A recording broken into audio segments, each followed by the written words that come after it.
¿Qué tal, compañeros y compañeras? Bienvenidos al último video de la sección de anatomía. El día de hoy vamos a hablar de la anatomía de cuello. Entonces, sin más dilación, pasemos a las definiciones. El cuello es la zona de transición entre la base del cráneo y las clavículas. Actúa como una zona de paso para las estructuras que pasan entre ellos.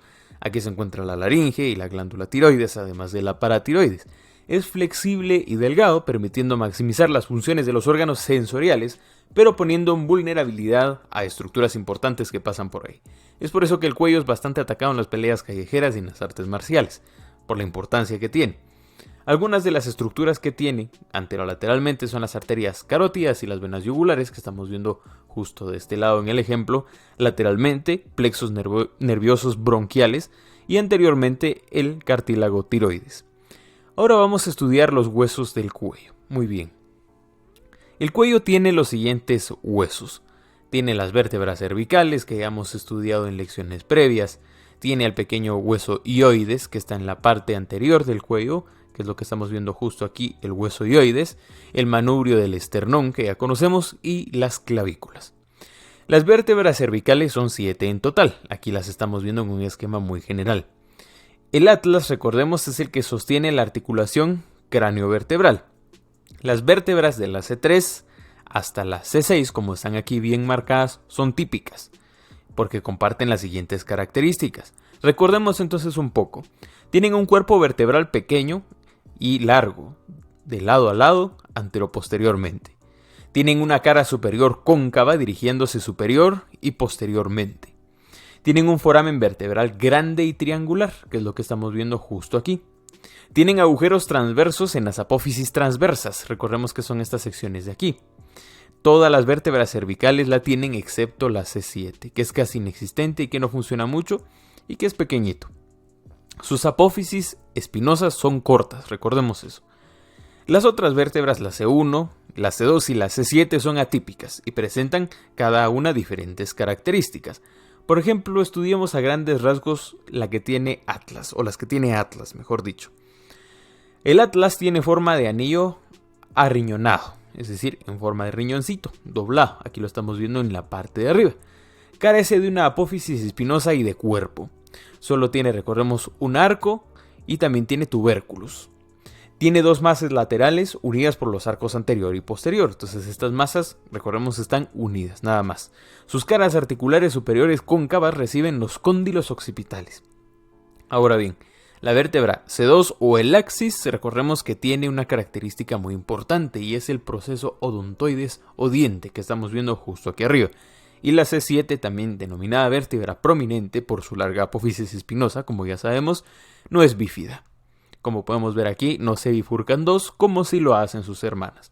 Ahora vamos a hablar del pequeño hueso, el hioides.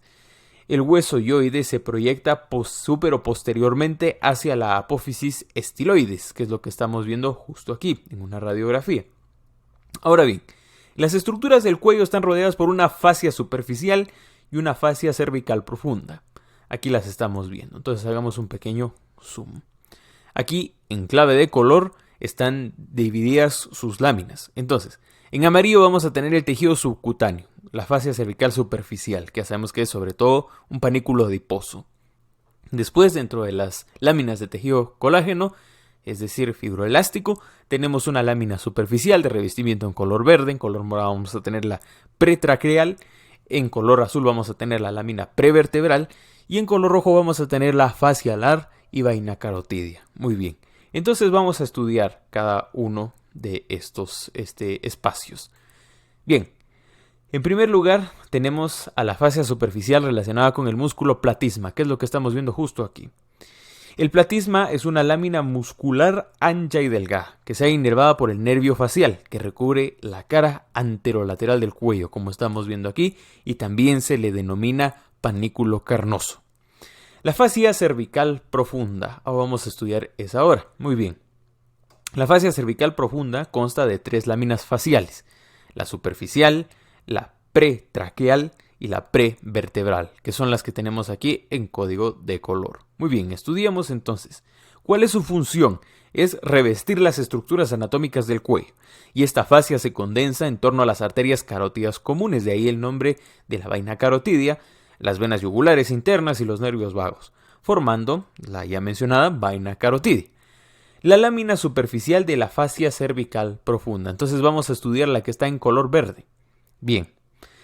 La lámina superficial de la fascia cervical profunda rodea todo el cuello, en profundidad a la fascia cervical superficial. En las 4 esquinas del cuello, la lámina se separa en 2 hojas, una superficial y una profunda, que ya hemos visto, que rodean los músculos esternocleidomastoideo y al trapecio. Superiormente, la lámina superficial de la fascia cervical profunda se une a las siguientes estructuras. Tenemos en primer lugar las líneas nucales superiores, que sabemos que se encuentran justo por aquí arriba. También tenemos al arco cigomático, que ha sido seccionado, el borde inferior de la mandíbula, también seccionado, las apófisis espinosas de las vértebras cervicales. Muy bien. Esta fascia envuelve la glándula submandibular, que ya hemos visto. Forma una cápsula fibrosa en la glándula parotidia. Forma un ligamento estilomandibular también, es decir, un engrosamiento de la misma fascia. Inferiormente, la lámina superficial de la fascia cervical profunda se va a unir a las siguientes estructuras. Como estamos viendo justo aquí, tenemos que se une al manubrio del esternón. La hoja superficial de la lámina superficial se inserta en la cara anterior y la otra en la cara posterior, que es lo que estamos viendo, esta bifurcación, y se parte en 2. Bien, esto es debido a que ahí están las cabezas esternales para el esternocleido, inmediatamente superior al manubrio, y forman un espacio llamado espacio supraesternal, que rodea las venas yugulares anteriores, el arco venoso yugular y otras estructuras. También se une a la clavícula, al acromion y a la espina de la escápula. Y se continúa posteriormente en el periósteo de la C7 y el ligamento nucal, que es lo que estamos viendo justo atrás.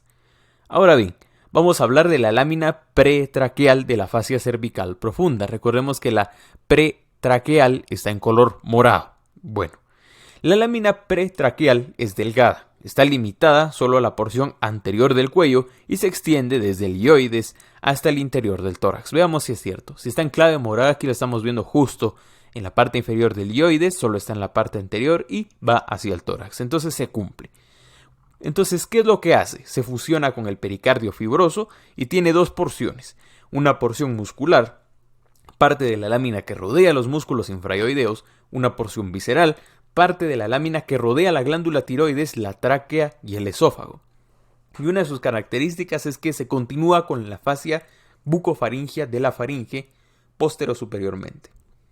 Se fusiona lateralmente con las vainas carotidias.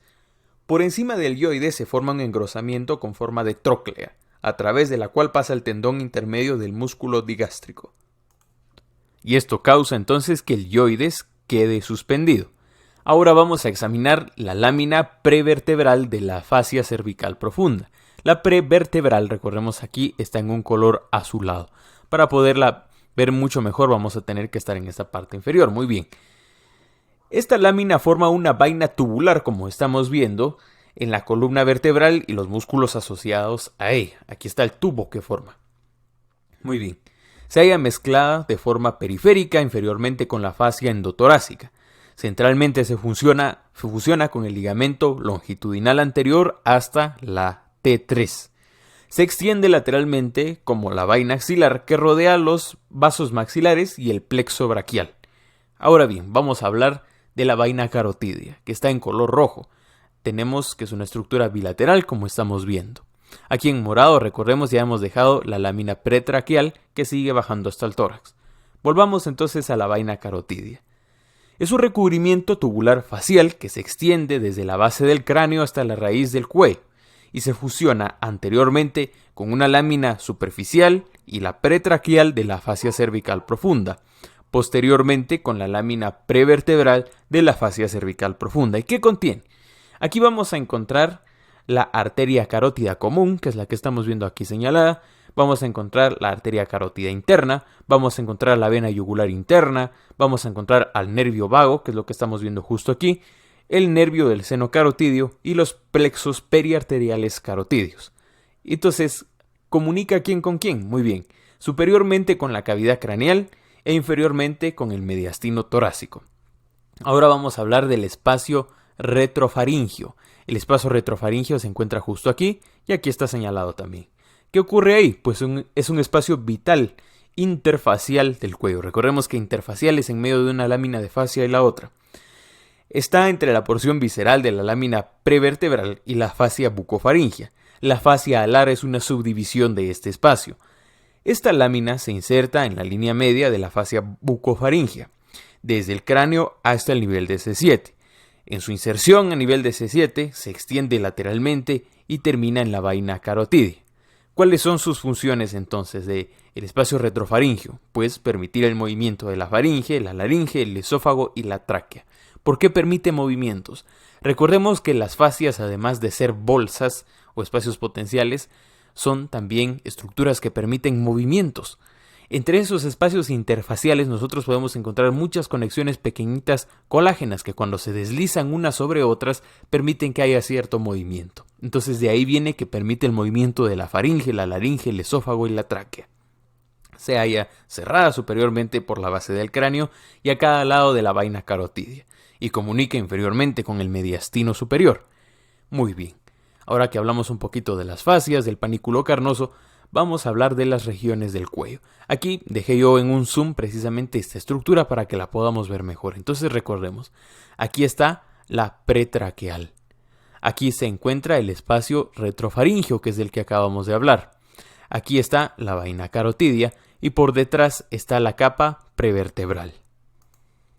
Muy bien, aquí hay una imagen que quise colocar en una tomografía para que sepamos nosotros cómo se va a ver pues de cara a futuro. El espacio retrofaringeo, como podemos ver, es algo grande y es este espacio que se encuentra justo aquí el que permite el movimiento. Perdón, aquí está el espacio retrofaringeo, dividido en dos secciones también precisamente en esta figura. Aquí tenemos precisamente la vaina carotídea, otra vez en rojo, y tenemos otros espacios que no se mencionan en la literatura, pero que sí vamos a ver más adelante en la práctica clínica. Muy bien. Ahora vamos a hablar de las regiones del cuello. Esta lámina está muy bonita, la tomamos de Moore y ¿por qué no lo divide en colores? El cuello se divide en 4 regiones de acuerdo a los bordes visibles de los músculos esternocleidomastoideo y el trapecio. Y vemos que precisamente pues se cumple. Aquí está el esternocleido y por detrás está trapecio. Muy bien. Entonces, en primer lugar tenemos la región esternocleidomastoidea. Ya su nombre nos dice quién la delimita. Es la región que se ubica en el músculo esternocleidomastoideo y es un punto de referencia muscular que divide el cuello en 2 regiones. Una región cervical anterior o el triángulo cervical anterior, que es lo que estamos viendo justo aquí en color rojo de este lado, y en una parte lateral, donde está el triángulo cervical lateral, que es lo que se encuentra justo a un lado. Muy bien. Entonces, ¿qué contiene?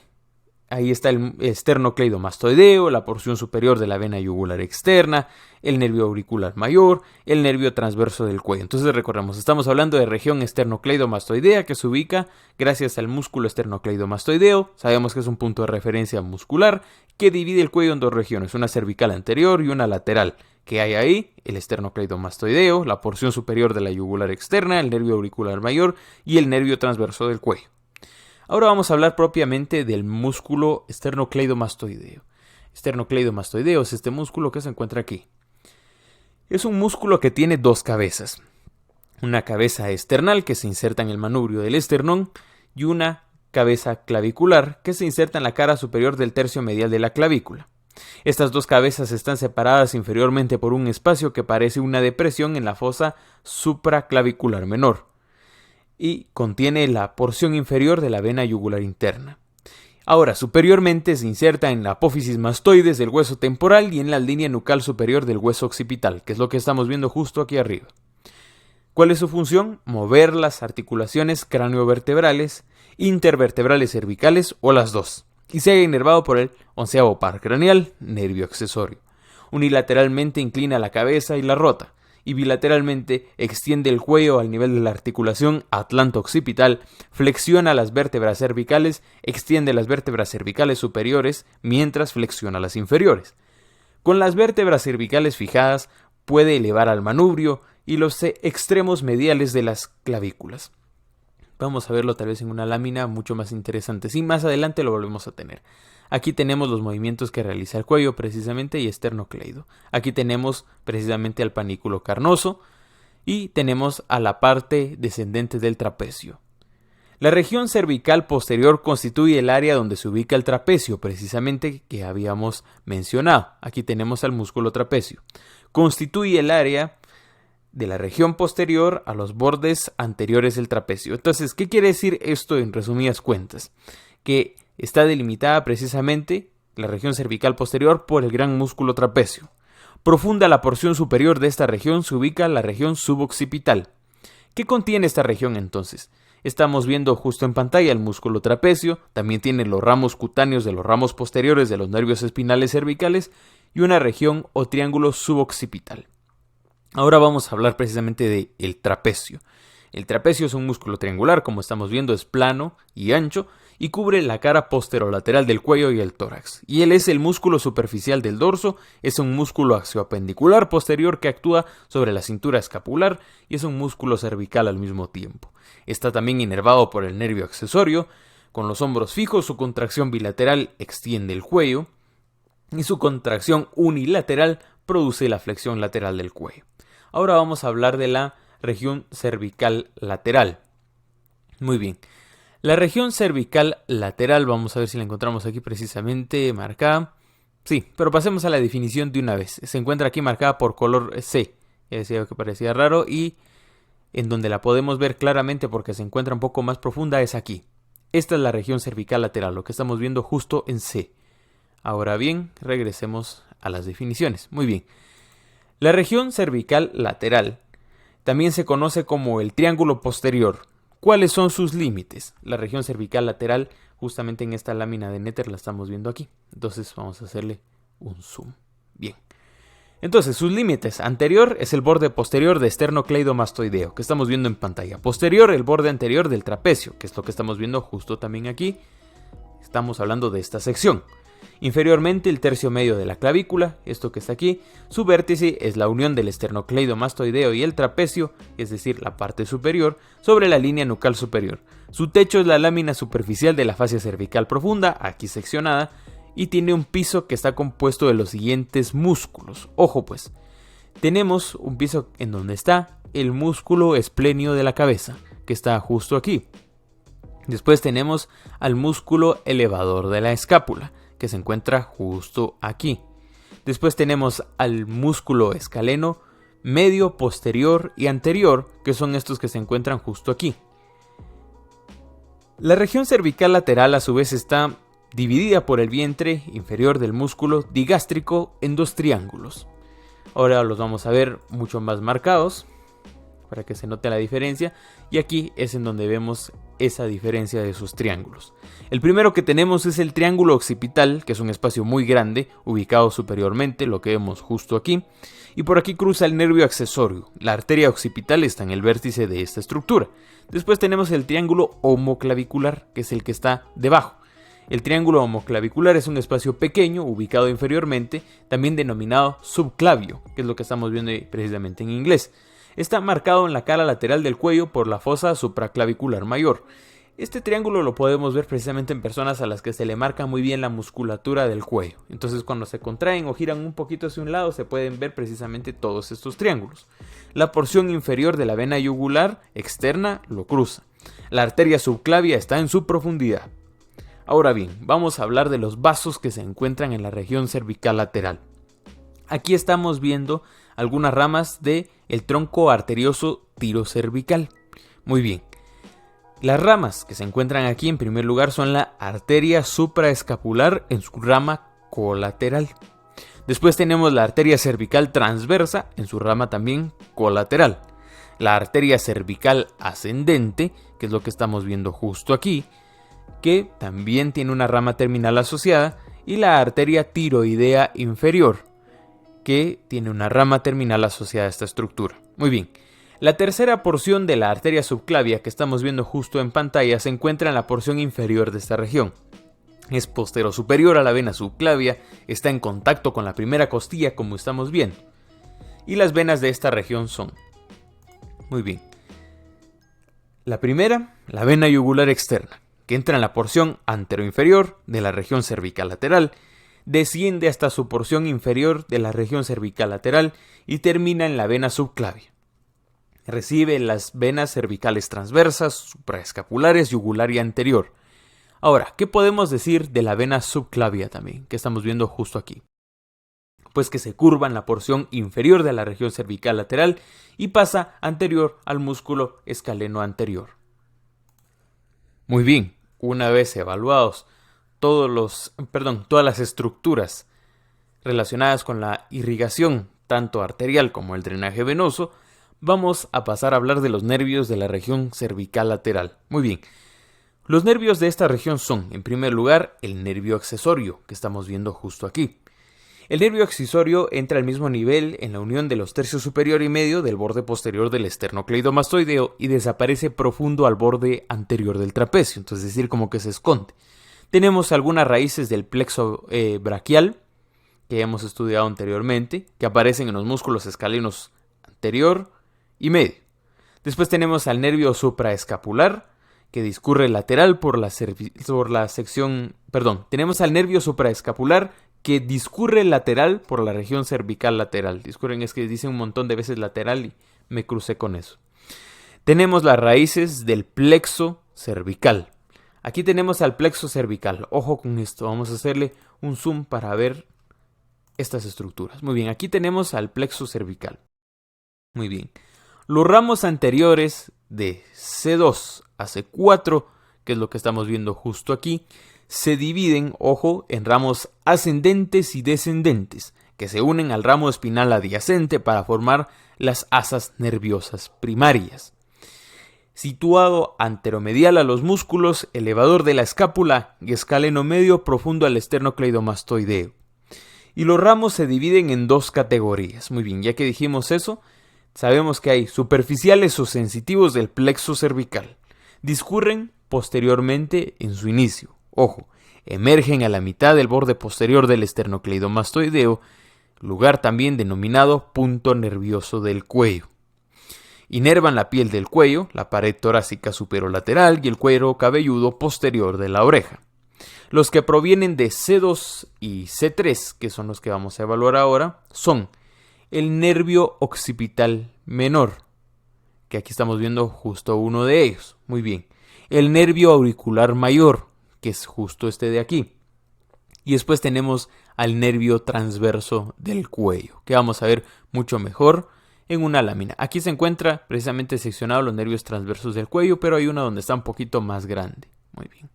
Y aquí tenemos precisamente pues algunas estructuras del plexo braquial que se había mencionado. Solo para eso se agregó esta figurita. Bueno, ahora vamos a hablar de la región cervical anterior. ¿Qué ocurre con la región cervical anterior?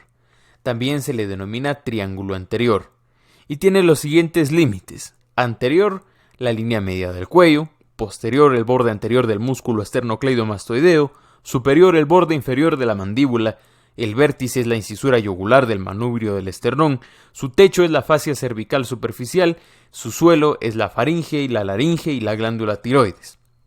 Y esta región está subdividida en 4 triángulos por los músculos digástrico y homoyoideo. En primer lugar tenemos al triángulo submentoniano. El triángulo submentoniano es el que se encuentra justo aquí. Otra de las estructuras que nosotros tenemos aquí relacionadas es que, hablemos mejor en primer lugar del triángulo submentoniano. Recordemos que es un triángulo impar inferior al mentón. Está en el área suprayoidea, es decir, sobre el yoides. ¿Cuáles son los límites del triángulo submentoniano? Inferior, como sabemos, el hueso yoides, lateral los vientres anteriores de los músculos digástricos, su suelo son los músculos miloyoideos, su vértice es la sínfisis mandibular.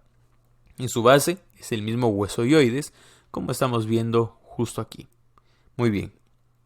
Después tenemos al triángulo submandibular. Vamos a poner el puntero para que se mire bien.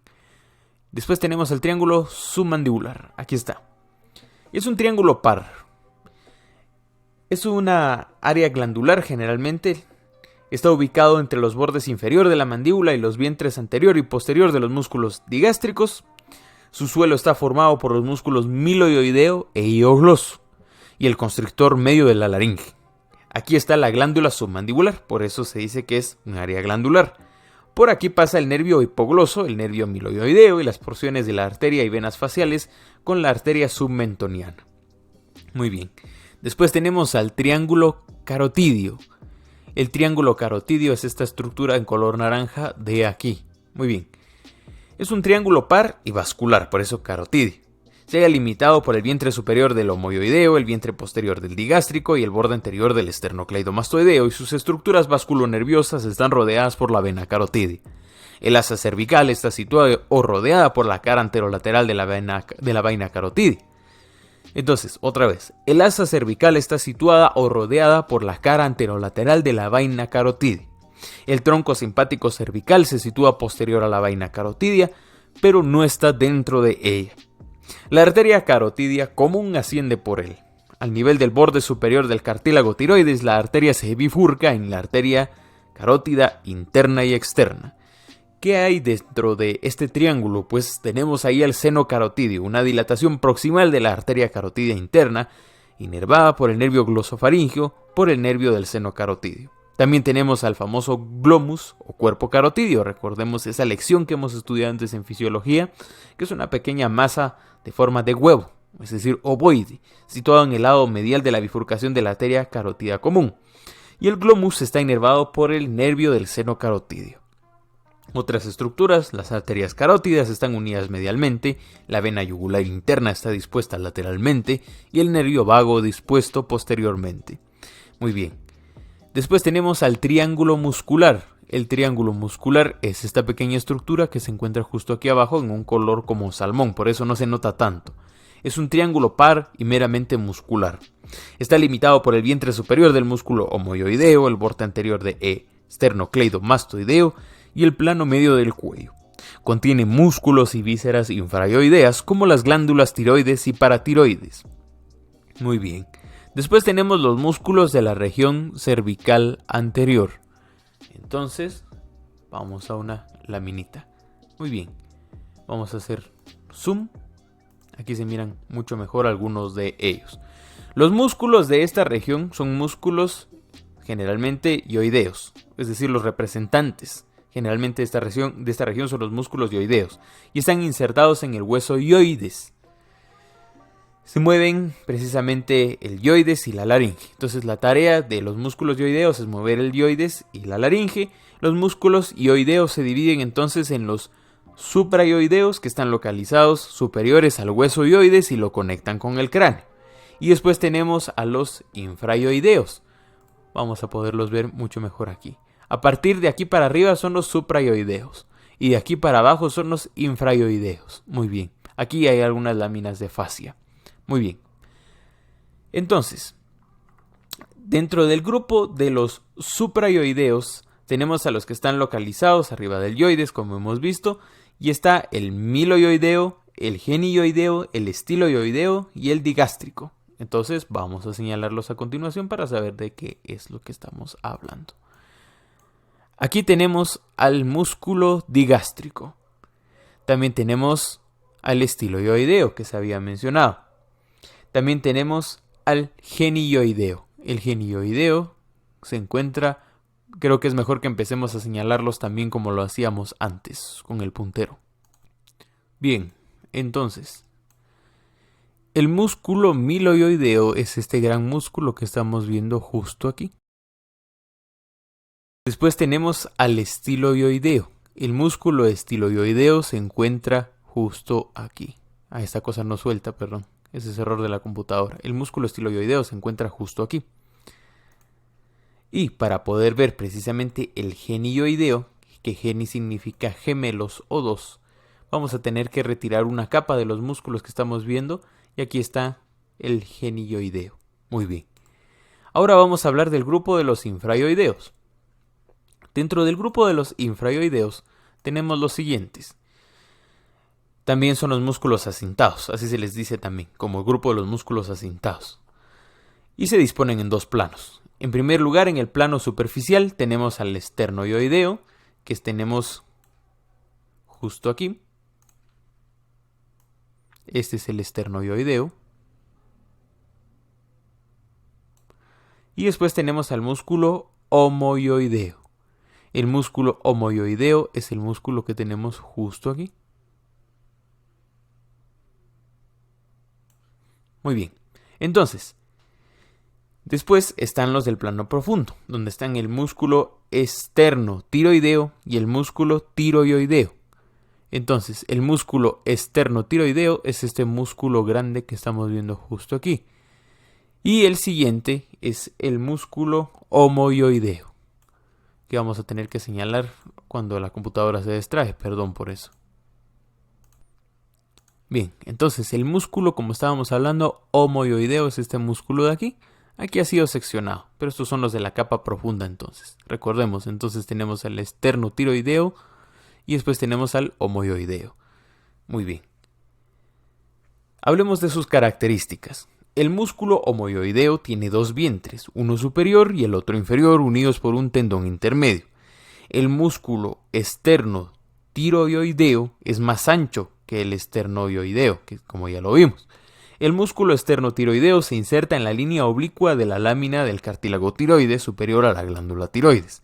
Y el músculo tiroideo discurre superiormente desde la línea oblicua del cartílago tiroides hasta el ioides. Muy bien. Ahora vamos a hablar de todos ellos entonces. En primer lugar, vamos a tener que subir y hablar del miloioideo, otra vez. Entonces, vamos a ver inserciones, inervación y acciones. En primer lugar tenemos a miloioideo. El miloioideo tiene un origen en la línea miloioidea de la mandíbula, su inserción es el rafe miloioideo y el cuerpo del ioides, y está inervado por el nervio miloioideo del nervio alveolar, que recordemos que es una parte del NSB5. ¿Cuál es su función? Eleva el ioides y el suelo de la boca y la lengua. Después vamos a hablar del genioideo. El genioideo, recordemos, es ese músculo que nosotros tenemos que retirar algunas capas de los que se encuentran superficiales y lo tenemos justo aquí señalado en color fucsia. Su origen es la espina mentoniana inferior de la mandíbula. Su inserción es el cuerpo del ioides, está inervado por el nervio espinal C1 por medio del nervio hipogloso. Su acción es tirar del ioides anterosuperiormente acortando la distancia entre el suelo de la boca y ensancha la faringe. Después tenemos al estiloioideo. Para eso vamos a tener que regresar aquí y hacer un zoom. Aquí está el músculo estiloioideo. Vamos a señalarlo siempre con el puntero para no tener pérdidas. El estiloioideo. Muy bien. El músculo estiloioideo se inserta en la apófisis estiloides del hueso temporal. Y su origen es la apófisis estiloides del hueso temporal y su inserción es el cuerpo del ioides. Está inervado por el ramo estiloideo del nervio facial. Su tarea es elevar y retraer el ioides alargando el suelo de la boca. Después tenemos a uno de los más famosos, el digástrico, que es el que estamos viendo justo aquí, y aquí está su parte contralateral. Muy bien. Su origen es el vientre anterior de la fosa digástrica de la mandíbula y se inserta en el tendón intermedio del cuerpo y el cuerno mayor del ioides. Está inervado por el nervio miloioideo del nervio alveolar inferior NSB5, como ya sabemos, y desciende la mandíbula y eleva y fija el ioides. Muy bien. ¿Qué otras estructuras tenemos aquí? Pues hay que mencionar ahora los profundos. Tenemos el esternoioideo que habíamos señalado anteriormente, que es el que se encuentra justo aquí. Y el esternoioideo tiene su origen en el manubrio del esternón y la extremidad medial de la clavícula, se inserta en el cuerpo del ioides y está inervado por ramas de C1 a C3 mediante los ramos del asa cervical. Su tarea es descender el ioides. Después tenemos al músculo homoioideo.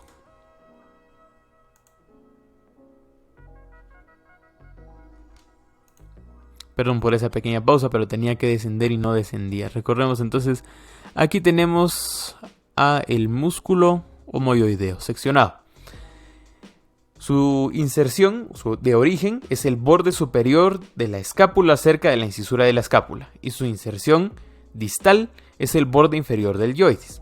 Está inervado por C1 a C3 mediante los ramos del asa cervical también y su tarea es descender y retraer y fijar el ioides. Después tenemos al esternoioideo. El músculo esternoioideo, que se encuentra aquí seccionado, Es un músculo que tiene su origen en la cara posterior del manubrio del esternón y se inserta en la línea oblicua del cartílago tiroides. Está inervado por ramos de C2 y C3 mediante la asa cervical y su tarea es descender el yoides y la laringe. Después tenemos al músculo tiroideo.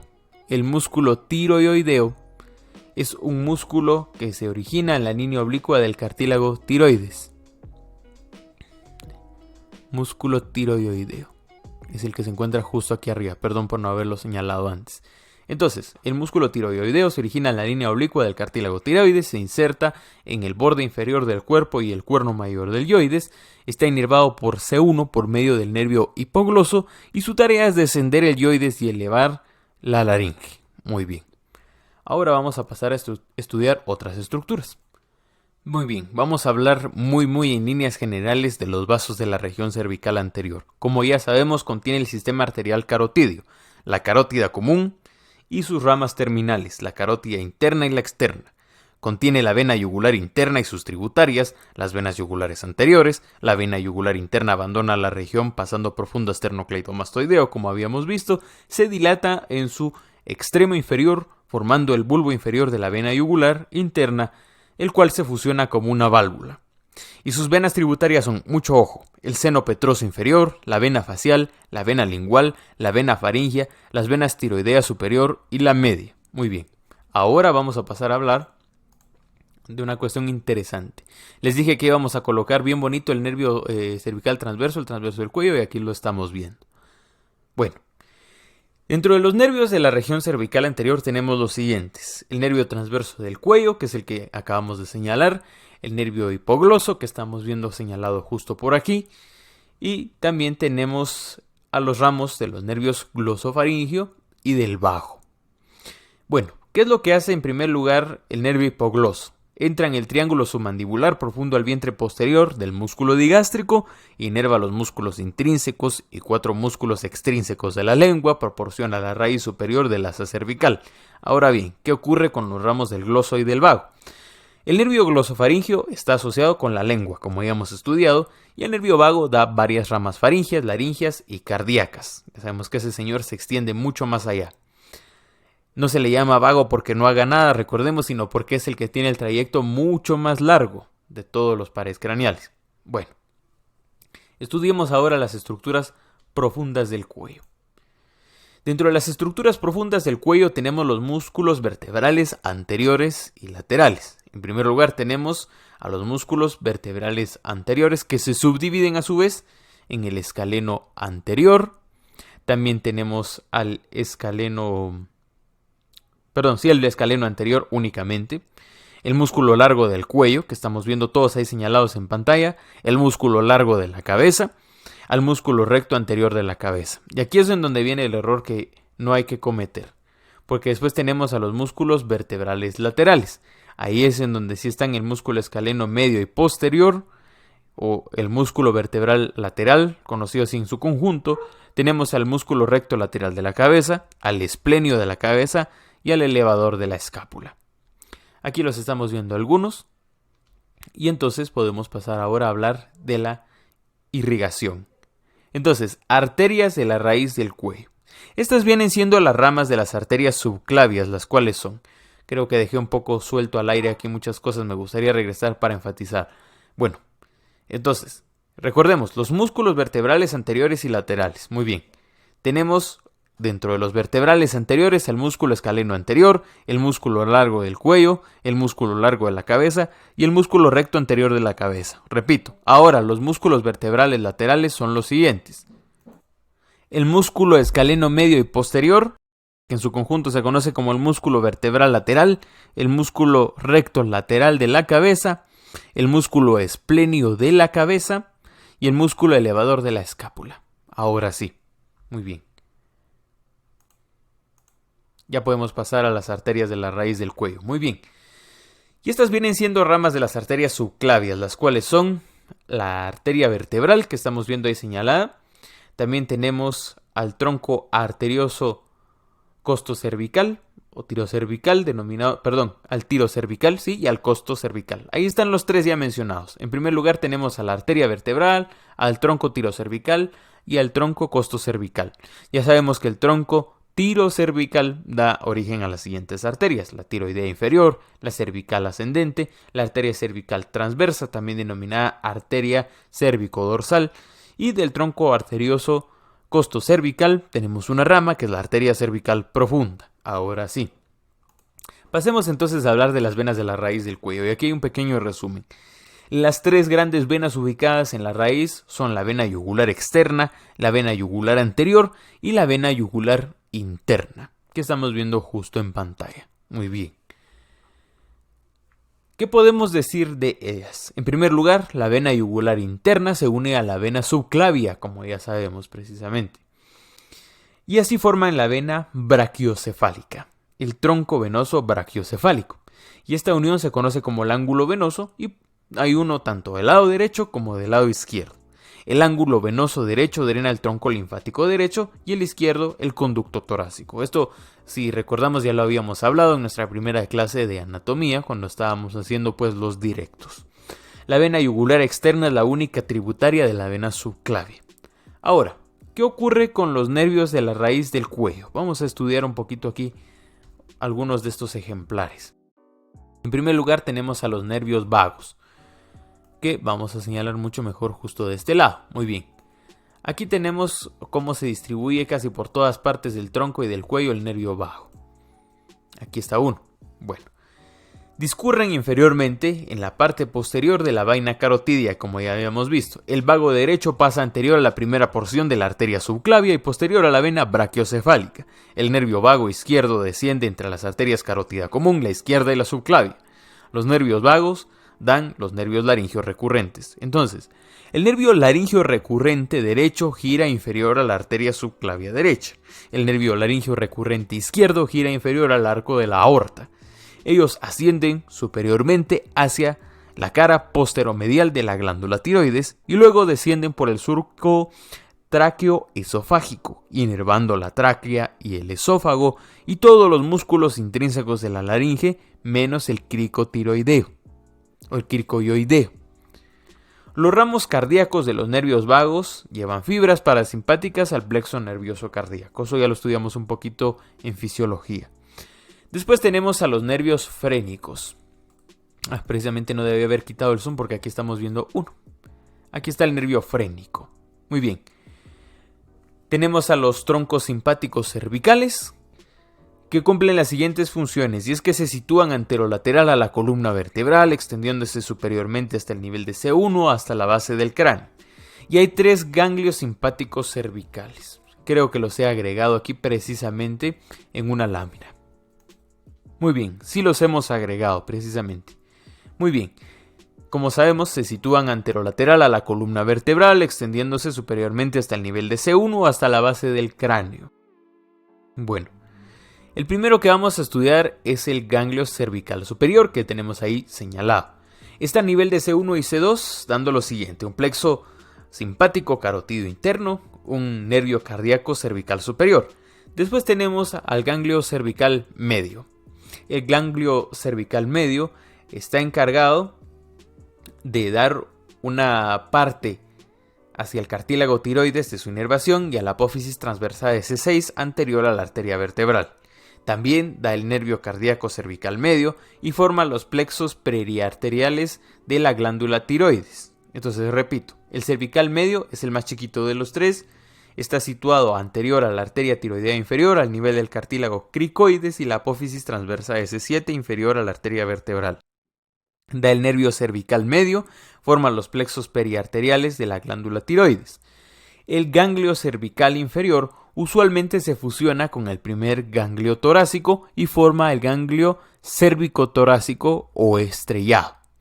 Y se halla situado anterior a la apófisis transversa de C7, posterior al origen de la arteria vertebral, superior al cuello de la primera costilla.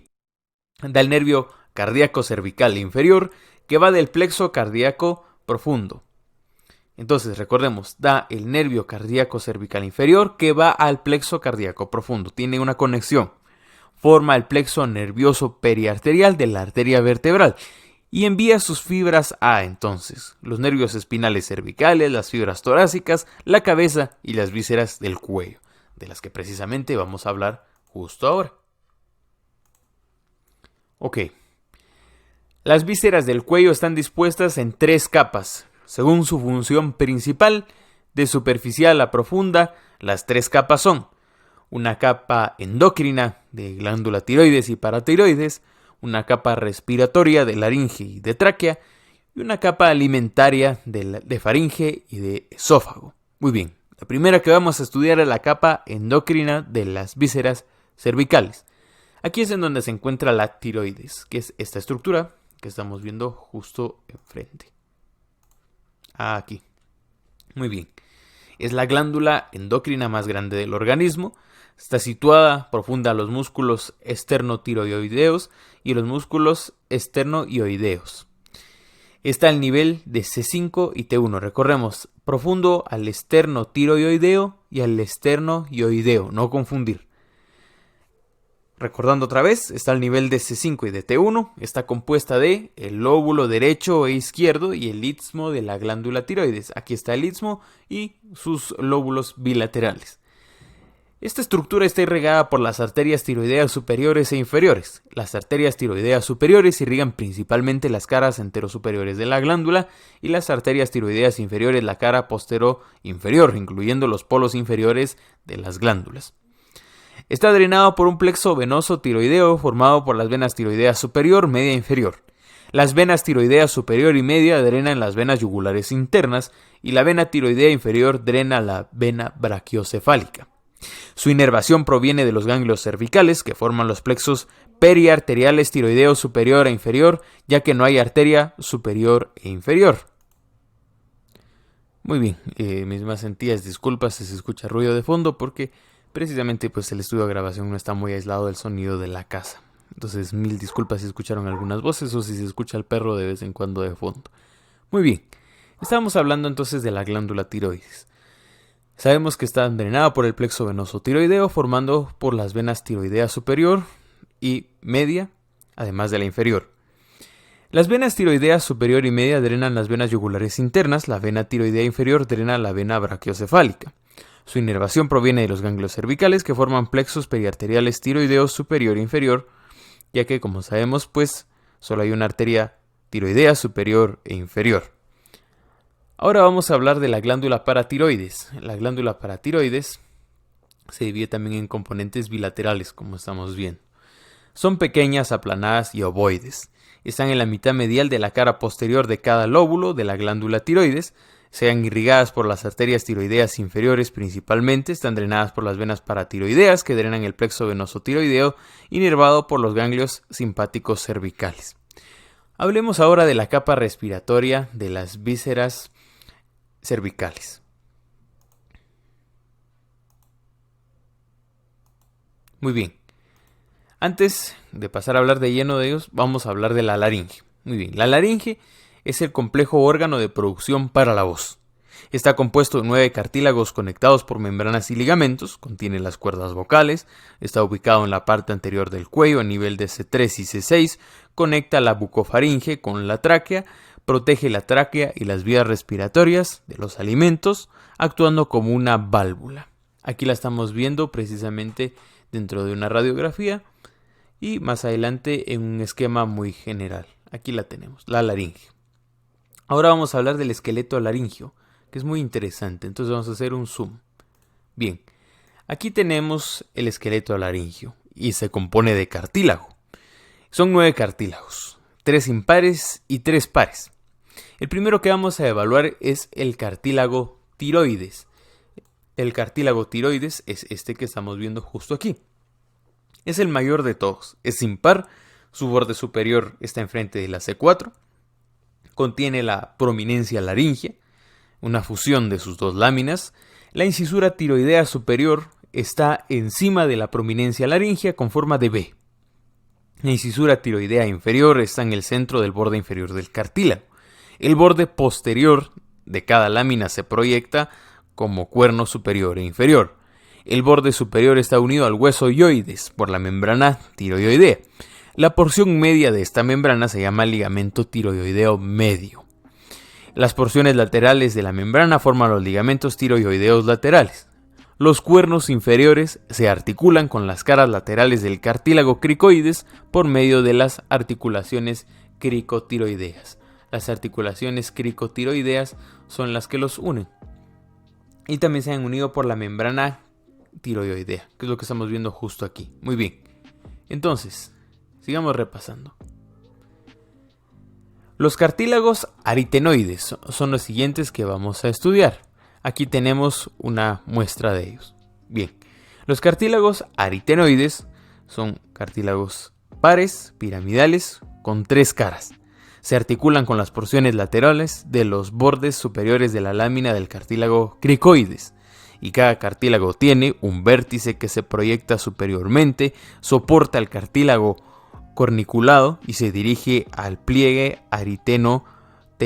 ariteno-epiglótico.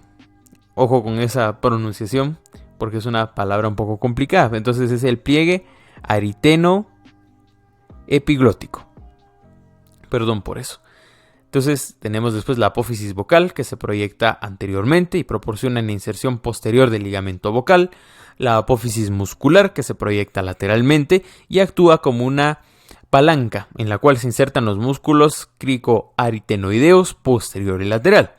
Las articulaciones cricoaritenoideas están localizadas en las bases de los cartílagos aritenoides y las caras superolaterales de la lámina del cartílago cricoides.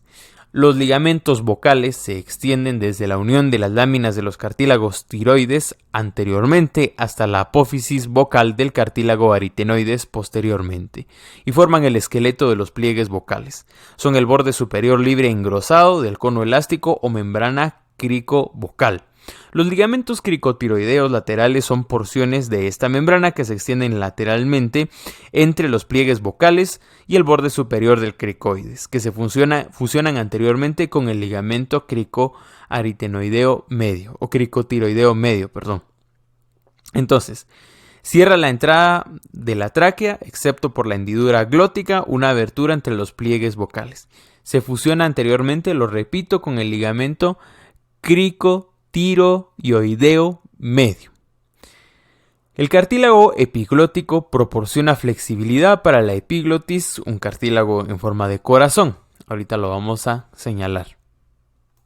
El cartílago epiglótico se encuentra justo aquí y como vemos sí tiene forma de corazón. Él proporciona flexibilidad. Está situado posterior a la raíz de la lengua y del hioides, anterior a la entrada de la laringe. Es un cartílago que forma la porción superior de la pared anterior y el borde superior de la entrada de la laringe. Su extremo inferior es afilado, denominado peciolo de la epiglotis o tallo de la epiglotis, y se une el ángulo formado por las láminas tiroideas mediante el ligamento tiroepiglótico. El ligamento ioepiglótico,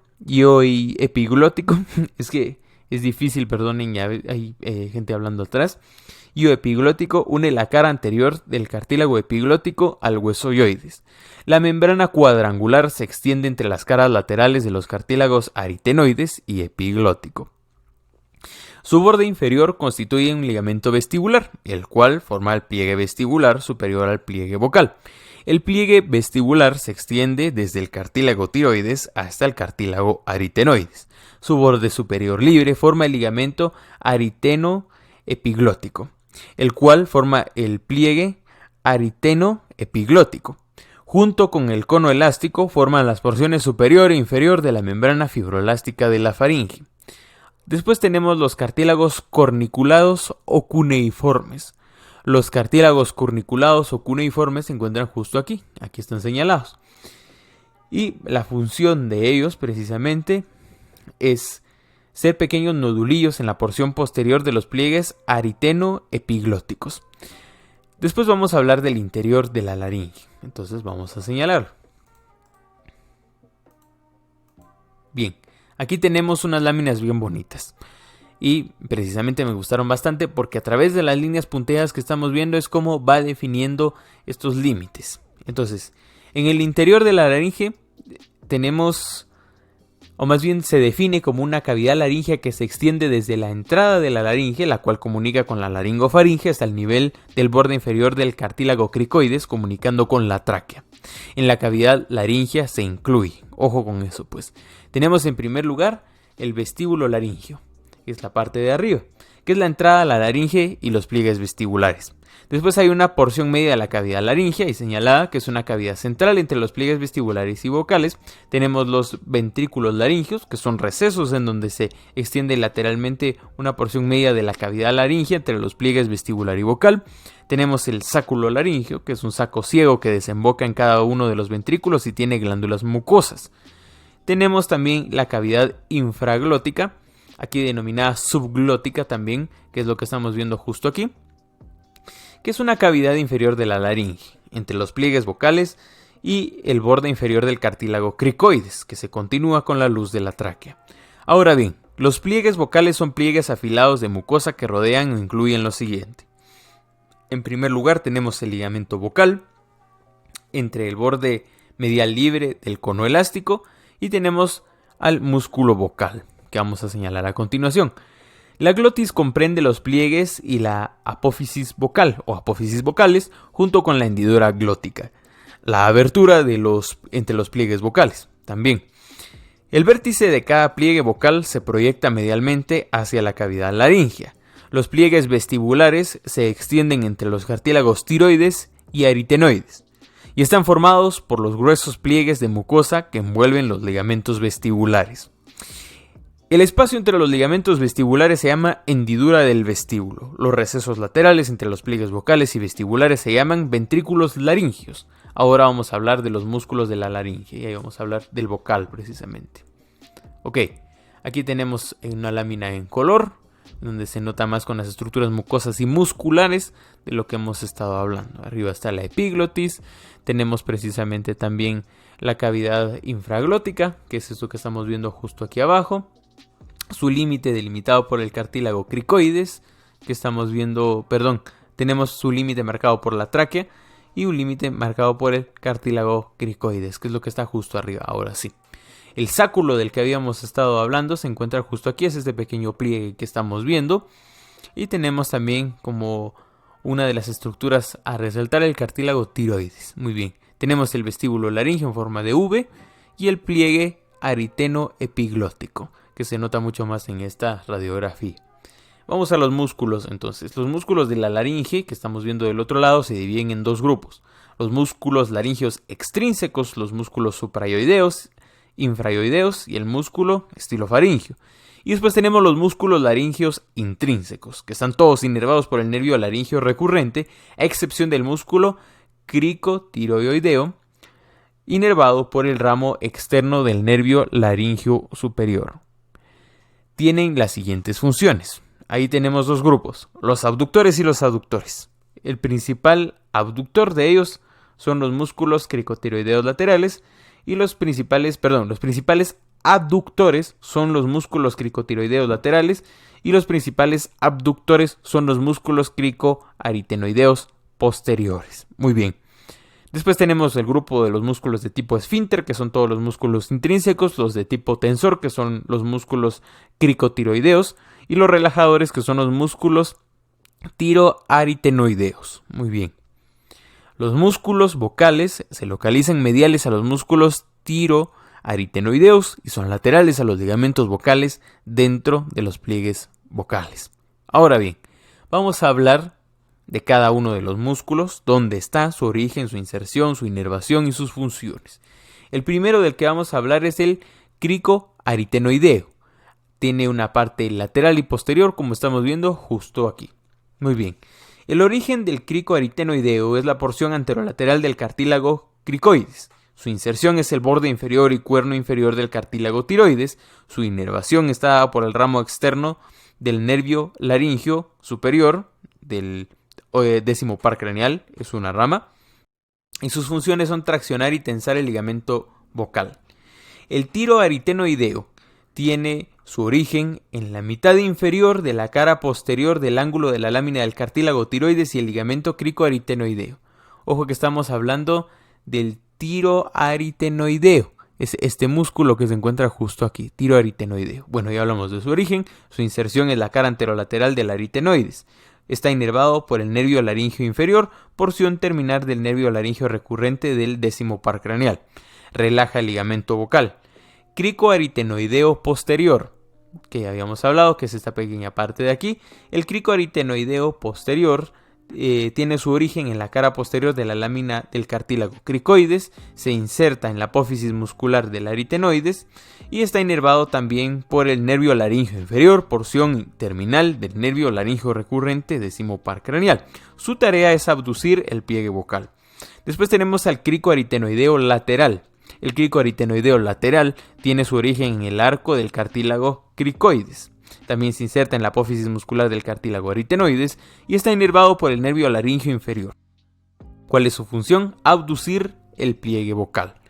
Los aritenoideos transverso y oblicuo. Ok, entonces vámonos con los aritenoides. Aquí está el aritenoides y dentro de sus partes hay uno que es uno transverso y uno que es oblicuo. Muy bien.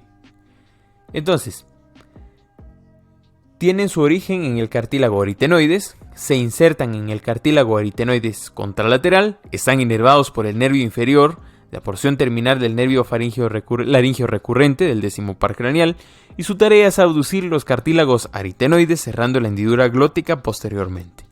Después tenemos al músculo vocal. Vamos a tener que señalarlo entonces. Muy bien, aquí está el músculo vocal. Como vemos está en una porción más interior. Bueno, él tiene su origen en la cara lateral de la apófisis vocal del cartílago aritenoides. Se inserta en el ligamento vocal homolateral. Está inervado por el nervio laringio inferior, porción terminal del nervio laringio recurrente décimo par craneal. Su tarea es relajar la porción posterior del ligamento vocal, manteniendo e incrementando la tensión en la porción anterior. Entonces, aquí tenemos algunos de ellos, precisamente los que habíamos hablado anteriormente en una vista superior. Bien. Ahora vamos a hablar de la inervación y de la irrigación. Muy bien, nervios de la laringe. La inervación de la laringe proviene de los ramos laringio superior e inferior del nervio vago. El nervio laringio superior proviene del ganglio inferior del vago, en el extremo superior del triángulo carotídeo, y se divide en dos ramas. Ojo ahí a ver la lámina. Entonces tiene un ramo interno. Aquí están las estructuras de las que estamos hablando. Tiene un ramo interno, sensitivo y autónomo y un ramo externo o motor. El nervio laringio inferior proviene del nervio laringio recurrente y se divide en ramos anterior y posterior, considerando nervio motor principal de la laringe. Entonces es considerado el nervio motor principal de la laringe.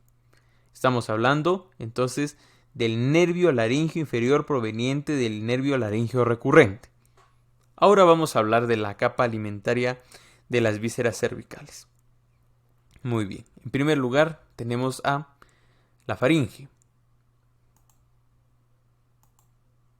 Pero aquí estoy regresando al lugar de avanzar. Aquí está la capa alimentaria. Bueno. La faringe que estamos viendo en pantalla es una porción superior expandida del sistema digestivo posterior a las cavidades nasal y bucal. Se extiende inferiormente más allá de la laringe. Se extiende desde la base del cráneo hasta el borde inferior del cartílago cricoides anteriormente y hasta el borde inferior de C6 posteriormente. Es más ancha como unos 5 centímetros de frente al ioides y más estrecha en su extremo inferior como aproximadamente 1.5 de centímetro. Vamos a hablar del interior de la laringe y esto es interesantísimo. Aquí tenemos divididos en partes de colores las partes de la laringe. Tenemos nasofaringe, bucofaringe, laringofaringe y las fauces en cada código de color. La primera de la que vamos a hablar es la que está en porción morada, la nasofaringe. Para ver sus estructuras se puede ver mucho mejor aquí. Bueno, la nasofaringe comunica con la nariz por medio de dos coanas. Ya hemos visto que son la abertura posterior de la cavidad nasal. La tonsila faríngea se encuentra en el techo de la pared y posterior a la nasofaringe forma parte del anillo tonsilar que contiene abundante tejido linfoide. El pliegue, ojo, salpingofaringeo es un pliegue vertical de mucosa que se extiende inferiormente desde el extremo medial de la trompa auditiva. El pliegue salpingofaringeo es esta pequeña estructura de aquí. Cubre el músculo salpingofaringeo. Cerca del orificio de la trompa auditiva está la tonsila tubárica. Aquí las estamos viendo ya en otras partes un poco más bilaterales, más las tonsilas tubáricas. El receso faríngeo es una proyección lateral de la faringe en forma de hendidura, se extiende lateral y posteriormente está ubicado posterior al rodete tubárico y al pliegue salpingo faríngeo. Muy bien, ahora vamos a hablar de la bucofaringe. Aquí está la bucofaringe. La bucofaringe tiene una función puramente digestiva y sus límites son superior, el paladar blando, e inferiormente la base de la lengua. Lateralmente está delimitada por el arco patogloso y el palato faríngeo. Se extiende desde el paladar blando hasta el borde superior de la epiglotis. Aquí ocurre la deglución. En el espacio entre los arcos palatinos están las tonsilas palatinas, acúmulos de tejido linfoide. La fosa tonsilar o el seno amigdalino o la fosa amigdalina es en donde se localizan las tonsilas palatinas entre los arcos patogloso y palatofaringio, arcos palatinos. La fosa tonsilar es esta gran área que estamos viendo justo aquí. Muy bien. Esta fosa está formada por el constrictor superior de la faringe y la delgada lámina de la fascia faringo-basilar. Dicha fascia define el límite de la pared faríngea en su porción superior. Ahora vamos a hablar de la laringofaringe. La laringofaringe es esta estructura que estamos viendo aquí. La laringofaringe está situada posterior a la laringe, extendiéndose desde el borde superior de la epiglotis y los pliegues faringoepiglóticos hasta el borde inferior del cartílago cricoides. Posteriormente se halla en relación con C4, C6 y sus partes posterior y lateral están formados por los músculos constrictores medio e inferior de la laringe. Los constrictores son estos músculos que estamos viendo. Aquí estamos viendo el inferior y aquí estamos viendo el medio. Muy bien. Aquí están los faringios constrictores superiores. Comunica con la laringe por medio de la entrada a la laringe. La fosa piriforme es una pequeña depresión en ambos lados de la entrada laringea, separado de esta por el pliegue ariteno-epiglótico. Lateralmente, esta fosa está limitada por las caras mediales, el cartílago tiroides y la membrana tiroidea, y por aquí pasan los ramos de los nervios laríngeo superior y recurrente. Ahora vamos a hablar de algo que nos encanta señalar en el canal, que son los músculos faringios. Muy bien. A diferencia de todo lo que está en el tubo digestivo, la faringe contiene músculos voluntarios en su pared dispuestos con músculos longitudinales por dentro en una capa circular de músculos. Y estos se dividen en dos grupos. Una capa muscular circular, los tres constrictores faringios, y una capa muscular longitudinal, donde están el palato faríngeo, el estilo faríngeo y el salpingo faríngeo. Muy bien. Entonces, el solapamiento de los constrictores de la faringe deja 4 hendiduras que permite la salida de, ojo con esto, el elevador del velo del paladar, la tuba auditiva, la arteria palatina ascendente, que pasa por la hendidura entre el constrictor superior de la faringe y el cráneo, que ya hemos señalado anteriormente. El músculo estilofaringio, que tenemos en pantalla, el nervio glosofaringio y el ligamento estiloioideo. Ellos pasan por la hendidura entre los constrictores superior y medio de la faringe. El ramo interno del nervio laríngeo superior, la arteria y la vena laríngea superior pasan por la hendidura entre los constrictores medio e inferior de la laringe. Y el nervio laríngeo recurrente y la arteria laríngea inferior pasan por una hendidura inferior al constrictor de la laringe. Y ahora aquí llegamos a la parte como que divertida, cuando hablamos del músculo, su origen, su inserción, su inervación y su función. Vamos a hablar en primer lugar del constrictor superior de la faringe. Aquí tenemos a este señor, a este individuo, y lo estamos viendo justo acá. Muy bien. Él se origina en el gancho de la apófisis pterigoides, rafe pterigomandibular extremo posterior de la línea miloioidea de la mandíbula del lado de la lengua. Se inserta en el tubérculo faríngeo de la porción basilar del hueso occipital. Él está inervado por el ramo faríngeo del vago y el plexo faríngeo. Su función es constriñir, por eso se llama constrictor, la pared de la faringe. Entonces él constriñe la pared de la faringe. Después tenemos al constrictor medio de la faringe, que es el que tenemos justo aquí debajo. Él tiene un origen en el ligamento estiloioideo y cuernos mayor y menor del ioides. Su inserción es el rafe faríngeo. Su inervación está dada por el ramo faríngeo del vago y el plexo faríngeo. Su función es constreñir la pared de la faringe. Después tenemos al constrictor inferior de la faringe. Es este señor que se encuentra justo aquí. Muy bien. Él tiene su origen en la línea oblicua del cartílago tiroides y el lado del cartílago cricoides. ¿Cuál es su inserción? La porción cricofaringia que rodea la unión faringo-esofágica sin formar un rafe. No forma rafe. Su inervación está dada por el ramo faríngeo del vago y el plexo faríngeo y constriñe la pared de la faringe.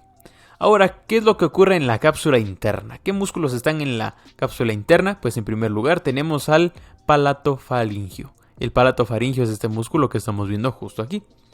Él tiene su origen en el paladar duro y la aponeurosis palatina. Se va a insertar en el borde posterior de la lámina del cartílago tiroides y a los lados de la faringe y el esófago. Su inervación está dada por el ramo faríngeo del vago y el plexo faríngeo.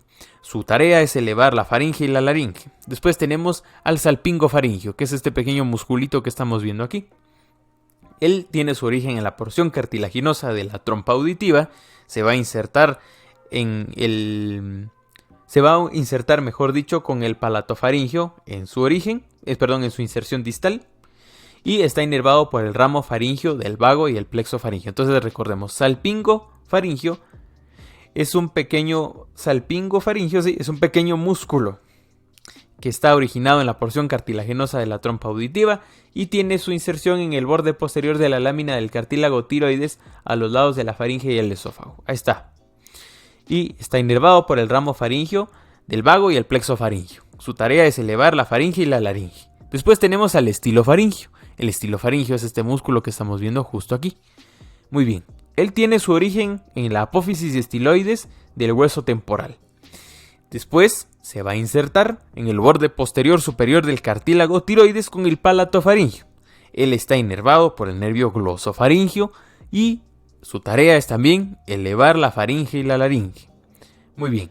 Por último vamos a ver los vasos y la inervación.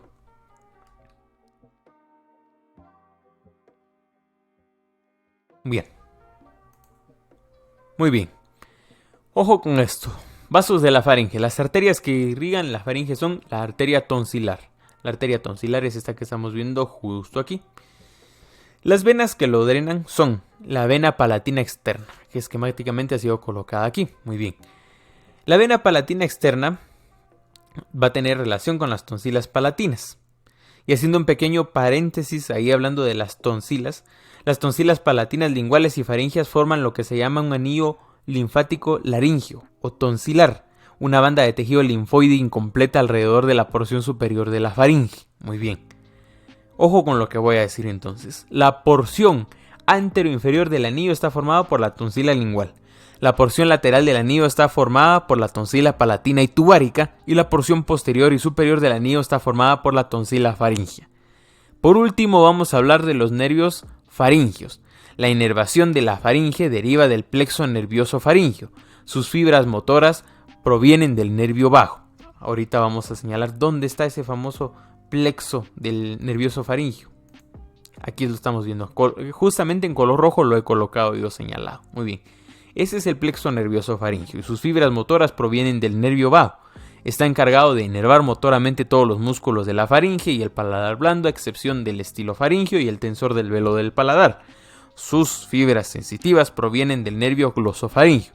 Los nervios tonsilares derivan de un plexo nervioso tonsilar, formado por el noveno par craneal y el 10º.